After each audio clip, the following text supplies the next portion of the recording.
बवाल को लेकर एक बड़ी खबर आपके सामने हाजिर कर रही हूँ। खबर ये है कि शत्रुघ्न सिन्हा, जी हाँ, भारतीय जनता पार्टी के बागी कह लें या फिर विवादित बोल के लिए उन्हें मान लें, बिहार के पटना साहिब से बीजेपी सांसद शत्रुघ्न सिन्हा का बयान सामने आया है मॉब लिंचिंग को लेकर, और एक बार फिर से वो पीएम मोदी पर जमकर बरसे हैं।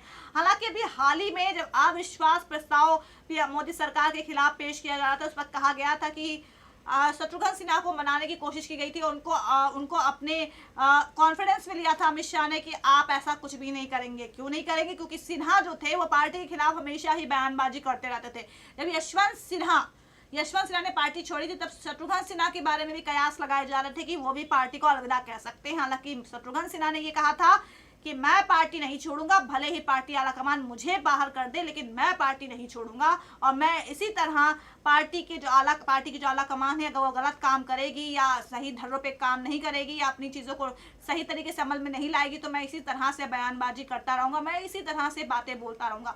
हालांकि ये भी खबर आई थी कि शत्रुघ्न सिन्हा पीएम मोदी के बीच जो टकराव था वो धीरे धीरे थम रहा है, क्योंकि अगले साल शायद हो सकता है कि उनको फिर से टिकट दिया जाए। और ऐसे में उनकी भी कहीं ना कहीं जो है एक जो उनके हाथों में कमान दी जा सकती है। लेकिन फिर उसके बाद खबर आई कि नहीं, ऐसा कुछ भी नहीं है। यानी कि अभी सिर्फ अटकलों का दौर चल रहा है, क्योंकि सिन्हा को लेकर तो अभी अटकलबाजी ही ज़्यादा चल रही है। कभी राष्ट्रीय जनता दल को लेकर, कभी आम आदमी पार्टी को लेकर, कभी कांग्रेस को लेकर, तो कभी बीजेपी में रहेंगे या नहीं रहेंगे इसको लेकर। ये भी कहा जा रहा है कि अगले साल लोकसभा चुनाव से पहले सिन्हा कोई भी पलटी मार सकते हैं। हो सकता है कि वो बीजेपी का दामन छोड़ दें, लेकिन ये भी हो सकता है कि क्या पता कि पार्टी उनको मनाने में कामयाब हो जाए। हालांकि बयान तो वो लगातार कई तर्क देते हैं, लेकिन पार्टी उनके खिलाफ कुछ बोलती ही नहीं है।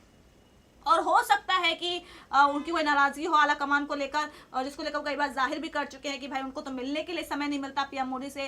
वो जब भी कहते हैं तो उन्हें अपॉइंटमेंट ही नहीं मिलती है। बताइए क्या हाल हो रखा है कि एक नेता के साथ ही ऐसा हो रहा है। फिलहाल मॉब लिंचिंग को लेकर सिन्हा ने पीएम मोदी को घेरा है, क्योंकि पीएम मोदी इस वक्त जो है विदेशी दौरे पर गए हुए हैं और देश में जो हालात है मॉब लिंचिंग को लेकर और भी ज़्यादा गर्माते जा रहे हैं। इसी को लेकर सिन्हा ने बोला है। हालांकि पीएम मोदी इससे पहले भी कई मामलों को लेकर घिर चुके हैं, क्योंकि जब भी कई ऐसे संवेदनशील मुद्दे आए, उस वक्त पीएम मोदी जो होते हैं वो देश से बाहर ही होते हैं। इस बार सिन्हा का ये पहला बयान नहीं, इससे पहले भी सिन्हा विदेशी दौरों पर पीएम मोदी को लेकर कटाक्ष कर चुके हैं। एक बार फिर से वो बरसे हैं पीएम मोदी पर। उन्होंने कहा है कि अविश्वास प्रस्ताव से कुछ दिन पहले, जब अविश्वास प्रस्ताव से कुछ दिन पहले जब गृह मंत्रालय ने शत्रुघ्न सिन्हा की सुरक्षा बढ़ाकर वाई कैटेगरी कर दी थी, तो तब से अविश्वास प्रस्ताव तक उन्होंने मोदी सरकार के खिलाफ कुछ नहीं बोला था। लेकिन अविश्वास प्रस्ताव के वक्त उन्होंने कहा था कि पार्टी के लिए एक वोट क्या जान भी देने को तैयार हूं।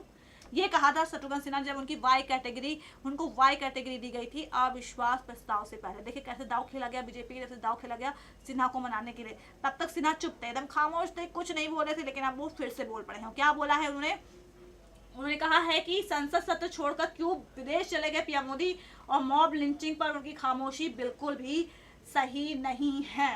उन्होंने कहा है कि अविश्वास प्रस्ताव पर मोदी सरकार के पक्ष में वोटिंग करने के बाद दूसरा मौका है जब सिन्हा ने पीएम मोदी को निशाने पर लिया है।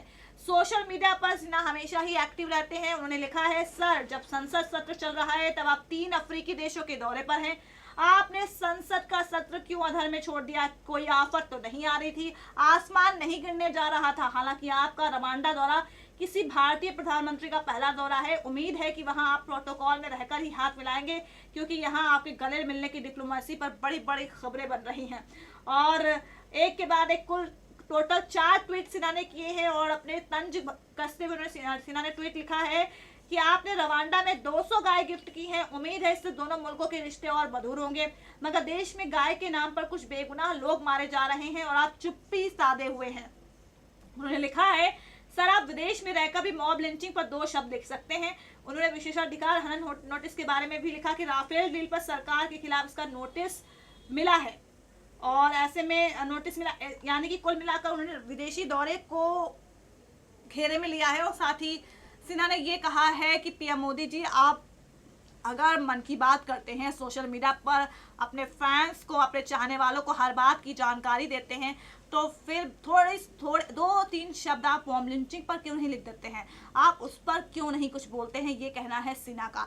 अब सिन्हा अचानक से फिर से कैसे बेबाक बोलने लगे, ये समझ से परे है। उनको वाई कैटेगरी दी गई, तब तक वो खामोश थे, वो खामोश, दूसरों को खामोश करने वाले शॉटगन सिन्हा खुद ही खामोश हो गए थे।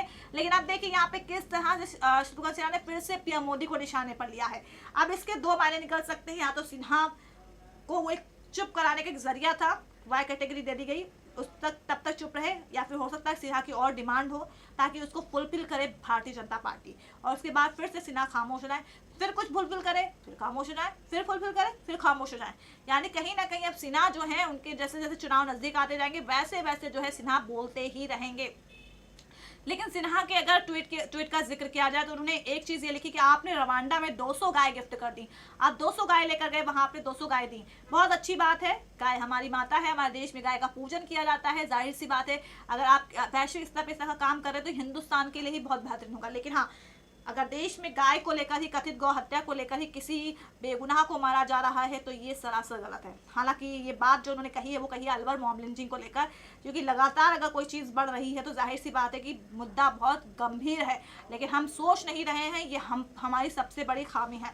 सिन्हा ने अलवर मॉब लिंचिंग का ही जिक्र किया, हालांकि उन्होंने इसमें अपने ट्वीट में इस बात का जिक्र नहीं किया, लेकिन मॉब लिंचिंग का मुद्दा अगर उन्होंने उठाया है तो उनका इशारा मॉब लिंचिंग की तरफ ही है, जो अलवर में अभी हाल बीते दिनों सामने आया है, रकबर खान की जो हत्या की गई है।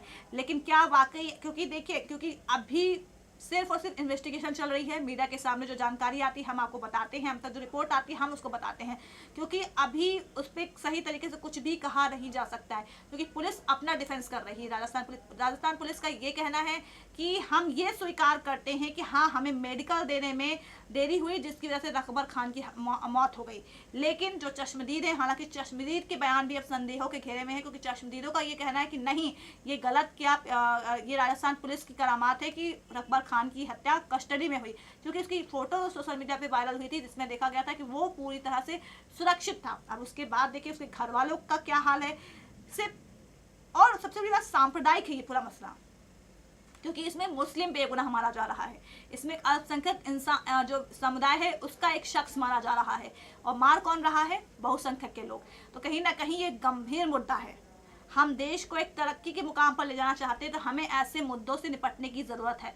लव जिहाद का जिक्र करें या फिर सांप्रदायिकता का जिक्र करें या फिर जिक्र के कई और बातों का, हर जगह दो धर्मों की बात हो जाती है, दो मजहब की बात हो जाती है, दो संप्रदायों की बात हो जाती है। क्यों होती है? और खाली इन्हीं दो संप्रदायों को लेकर सबसे ज़्यादा मीडिया में क्यों बवाल होता है? और मीडिया की भी इसमें कहीं ना कहीं गलती है कि हम उस चीज़ को सुलझाने और समझाने की बजाय हम कहीं ना कहीं उस चीज़ को और ज़्यादा तूल देते हैं। कभी कभी कई ऐसे मीडिया संस्थान हैं जो लगातार ऐसी न्यूज़ को ऐसे दिखाते हैं जैसे लगता है कि कोई बहुत बड़ा बवाल हो गया। उस चीज़ को एक एहतियात के तौर पर देखा, क्योंकि एक चीज़ को पूरे देश में हमारी इतनी अरबों का आबादी है और उसका असर कितना पड़ेगा वो हम सब जान सकते हैं। तो हमें बहुत सोच समझ के किसी चीज़ को सर्कुलेट करना चाहिए, ब्रॉडकास्ट करना चाहिए, ताकि हमें पता चले कि हम दिखा क्या रहे हैं, क्योंकि उसका असर जब होता है तो वो बहुत ही भयानक होता है। हमें अपने देश के इतिहास को नहीं भूलना चाहिए, जब ऐसे कई कांड सामने आए हैं और उसमें मासूम लोगों की जान गई है। क्या उन बेगुनाह बच्चों का क्या कसूर था, उन बेगुनाह औरतों का क्या कसूर था जो राइट्स में मारी गई, जो राइट्स का शिकार हो गई? क्या था? सिर्फ छोटी सी बात, एक छोटी सी चिंगारी लगती है और बहुत बड़ा कांड हो जाता है। एक छोटी सी चिंगारी पूरे घर को, पूरे बंगले को, पूरे एरिया को तबाह कर देती है। सिर्फ छोटी सी चिंगारी, छोटी सी बात बहुत बड़ी हो जाती है, और वो धीरे बड़ी बड़ी होते होते बहुत विकराल रूप ले लेती है। मॉब लिंचिंग पर मोदी सरकार ने भले ही कमेटी बना दी हो, लेकिन इस पर सख्त कदम उठाने की जरूरत है। किसकी इतनी हिम्मत है? अलवर मॉब लिंचिंग में जो बयान सामने आया है उसमें एक चश्मदीद ने यह भी कहा है कि रकबर खान जिस शख्स के साथ था और जिसने मारा उन दोनों को, उसमें एक शख्स ये कह रहा था कि हमारी बीजेपी एमएलए से पहचान है, हमारी सरकार है, हमारा कोई कुछ भी बिगाड़ नहीं पाएगा। सोचिए, अगर इस तरह से चश्मदीद ने बयान दिया है तो वाकई कहीं ना कहीं इस पर पॉलिटिकल एक सियासी इन्फ्लुएंस भी है, सियासत से प्रभावित है। कहीं ना कहीं लोगों का एक जुगाड़ होता है, जिसको हमारे भारत में जुगाड़ बहुत चलता है, जुगाड़ होता है, लोग कहीं ना कहीं पास हो जाते हैं और कुछ ऐसे से काम कर गुजरते हैं, कोई कुछ भी नहीं कर पाता। आप खुद देखिए ना, अपने आसपास देखिए, कहीं भी देखिए, एक आम इंसान ही क्यों मारा जाता है? क्या कभी किसी बड़े इंसान को आपने नोटबंदी में खड़े हुए देखा? क्या बड़े इंसान को आपने जीएसटी का शिकार होते हुए देखा? हम आम आदमी ही मरते हैं, और सिर्फ और सिर्फ सरकार खामोश होती है, नेता आते हैं, बरगलाते हैं और फिर चले जाते हैं, सियासी रोटियां सेकते हैं और फिर चले जाते हैं, और हम सिर्फ खामोश होकर चुपचाप शांति से सुनते रहते हैं, क्योंकि हमारे हाथ में कुछ भी नहीं होता है। और ये सबसे बड़ा हमारे लिए एक विकट समस्या है, हमारे लिए हमारी सबसे बड़ी मुश्किल है मॉब लिंचिंग। सिर्फ सिन्हा के बयान का क्या जिक्र करूं, लगातार बीजेपी को घेरा जा रहा है। जाहिर सी बात, शासनकाल में बीजेपी की सरकार, तो बीजेपी को ही घेरा जाएगा। इसलिए ज़्यादा घेरा जा रहा है क्योंकि यूपीए में ऐसा कोई भी कारण सामने नहीं आया, मॉब लिंचिंग का शायद एक भी मामला सामने नहीं आया यूपीए में। तो इसीलिए एनडीए के कार्यकाल पर तोहमत लगाई जा रही है कि आखिर आपके कार्यकाल में क्यों ऐसा। बीजेपी की सरकार है, बीजेपी की छवि वैसी है, तो जाहिर सी बात है उसको भुनाने की, तो अगर हुआ भी नहीं होगा तो बीजेपी पे वैसे तोहमत लगाई भी जाएगी। और जब वहाँ पे चश्मदीद के बयान से ही साफ जाहिर हो रहा है कि वहाँ पे जो मार रहे थे उनका किसी ना किसी से कनेक्शन था, जो सियासी नेता था राजस्थान में, तो फिर सोचिए फिर कैसे इतने बेखौफ हो गए हैं लोग, जो इतने गौरक्षक हो गए हैं बेखौफ की वो किसी को भी मार देते हैं बिना किसी पूरी बात को जाने समझे, उससे किसी भी इंसान की जान ले लेते हैं। क्या इतना आसान है? सोचना है। ये हमारी कानून व्यवस्था पे सबसे बड़ा दाग है, हमारे शासन और प्रशासन पे सबसे बड़ा दाग है। पीएम मोदी खामोश हैं, हो सकता है कि वो वापस आए, क्योंकि जब भी वो वापस आते किसी एक्शन के मूड में ही नजर आते हैं। देखना होगा कि क्या उनका कोई एक्शन होता है या फिर जैसे खामोश है वैसे ही खामोश रहते हैं। क्या पता कमेटी की तरफ से उनके जो और नेता हैं, गृह मंत्री राजनाथ सिंह, पूरे मामले को देख रहे हैं, हो सकता है वो उस पर कवायद कोई शुरू कर। लेकिन पीएम मोदी से उम्मीद की जाती है कि भाई आप भी बोलिए मॉब लिंचिंग को लेकर, किस तरह से यहाँ पर इतने संवेदनशील मुद्दे आ रहे हैं और आप कुछ बोल नहीं रहे। फिलहाल देखते हैं कि जब वापस आते हैं, हिंदुस्तान वापस आते हैं, तो पीएम मोदी इस मुद्दे पर बोलते हैं या नहीं बोलते हैं। तो आज के खास प्रोग्राम में बस इतना ही। होगी आपसे फिर मुलाकात, लेकिन तब तक के लिए नमस्कार। अगर आप भी बनना चाहते हैं एंकर और रिपोर्टर, वीडियो एडिटर, कैमरामैन या फिर स्क्रिप्ट राइटर, तो हमें संपर्क करें।